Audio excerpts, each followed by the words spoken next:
Syafiq, kali ni kita nak buat check cooperating yang mana saya dahulunya saya suka tengok check cooperating ni. Saya panggil dia cooperating polisi. Pak Polis kan. Kenapa saya panggil dia cooperating polis? Sebab perkara yang paling besar adalah saya nak bagi tahu penulisan yang berbentuk begini dia tak ada perenggan. Dia tak ada perenggan. Jadi kalau anda buat report polis memang tak ada perenggan, tapi dia buat dalam bentuk cerita. Tu kena faham tu. Jadi setiap satu cerita yang kita hantar kepada pihak polis sebenarnya dia buat dalam bentuk yang sangat fakta dan sangat detail. Dan bila sebut pasal fakta dan detail, tak percaya anda boleh buat sendirilah. Anda datang daripada mana, kat mana, nama siapa, IC apa, di mana lokasi dia. Jadi kita tengok storytelling yang dia tulis ni sebenarnya storytelling tanpa perenggan. Bagus ke storytelling macam ni? Ada setengah pembawakan memang dia tulis tanpa ada perenggan. Jadi follower-follower dia datang dan tengok. Dan ada juga yang datang dan lihat dan berikan engagement daripada situ. Jadi apa perlu dibuat adalah ikut anda punya base. Salah ke buat benda ni tanpa perenggan? Bagi saya ikut style masing-masing, tapi kalau dari segi titik bacaan dia memang ada kesalahan lah. Untuk bahagian perenggan tak ada. Sebab ni dia akan membuatkan otak si pembaca ni jadi susah nak tafsir mana satu yang dia perlu baca cepat kan. Jadi kalau untuk saya, kita ambil yang baik apa yang ada kat dalam ni. Okey, jom kita baca sama-sama. Assalamualaikum, selamat petang. Saya nak terlebih dahulu. Jadi short form yang berlaku kat dalam teks ni pun tak berapa cantik. Terlebih pun tak ada perkataan yang lebih baik kan. Bila kita buat short form kan, apa berlaku adalah setiap satu software ataupun macam Facebook, TikTok, IG, semua dia tak boleh nak index benda tu. Index ni maksudnya dia tak boleh nak tafsir, translate macam tu. Okey, Assalamualaikum, selamat petang. Saya baca balik semula. Assalamualaikum, selamat petang. Saya nak terlebih dahulu, saya nak minta maaf dengan rakan yang kenal dari saya. Sedih menangis seorang diri Sejak mak ayah saya tiada di rumah ini. Saya terpaksa keluar dari rumah sewa. Arwah mak ayah saya duduk dari dalam ni wallahualam.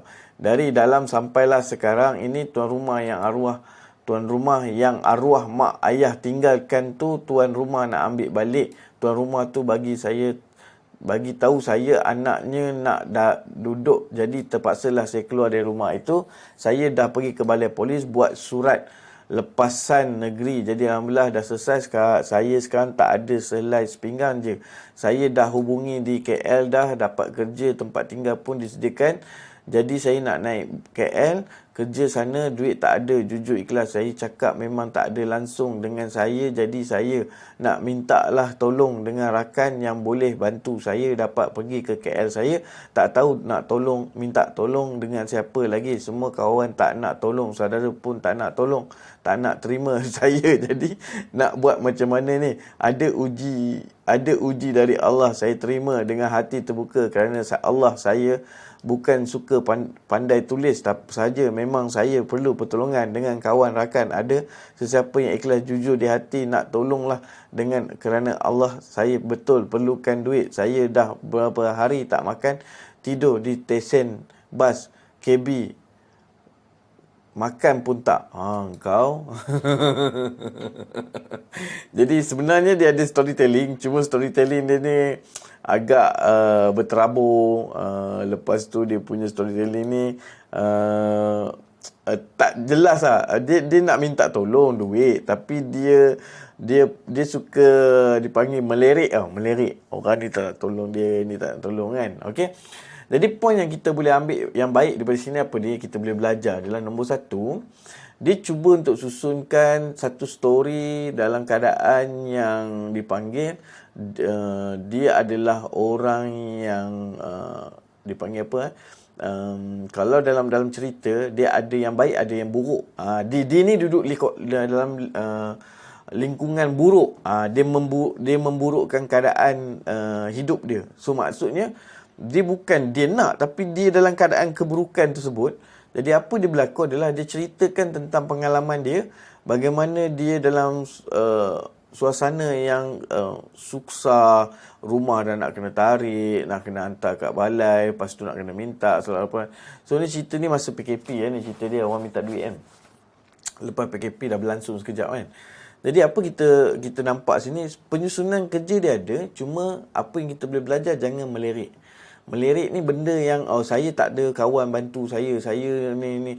So perkataan saya tu berulang kali dalam keadaan yang sangat cepat. So bila dia berlaku macam tu, kita susah nak tafsir storytelling tersebut. Jadi anda kena buat satu storytelling yang nampak benda tu ada jalan cerita. Storytelling ni ada cerita dia, ada jalan cerita dia.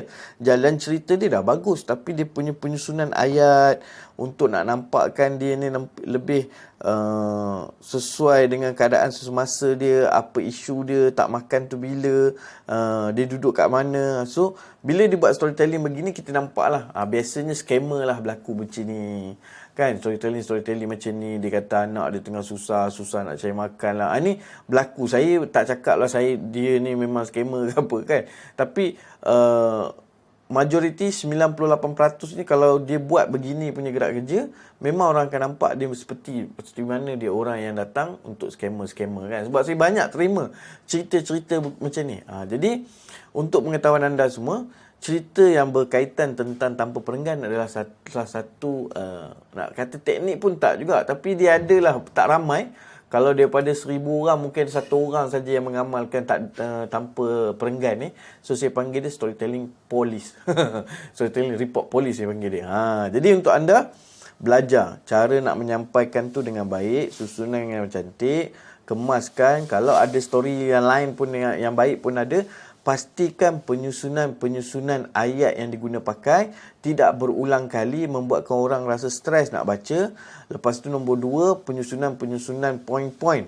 Kalau dah tahu kita daripada rumah, contoh macam ni kan, tak ada rumah, daripada rumah dia dah buat report polis, daripada report polis dia dah cari dapat kerja, dia tak ada duit, daripada tak ada duit dia dah duduk kat stesen bas. So benda ni dia punya circle lah, tapi disebabkan pencampuran circle tu, pencampuran dia punya situasi tu tak kena. Jadi itu yang membuatkan ayat dia berulang kali. Dan dia ni, kalau tanya dengan saya, bila dia tulis macam ni, kita nampak vocabulary dia, pembenaan kata dia sangat limited. Dia mengulang kali perjalanannya. Dan yang saya tak berapa nak gemar adalah short form. Jadi short form ni anda jauhilah, jangan buatlah. Boleh insyaAllah. Jadi ini sedikit sebanyak tentang copywriting report polis, yang mana anda boleh buat ke? Nasihat saya, 98%-nya tak digalakkan buat begini. Tapi kita ambil yang baik, buang yang buruk. Moga apa yang kita belajar ni mendapat manfaat. Jadi jumpa lagi dalam sesi Cek Copywriting by Tuan Izan.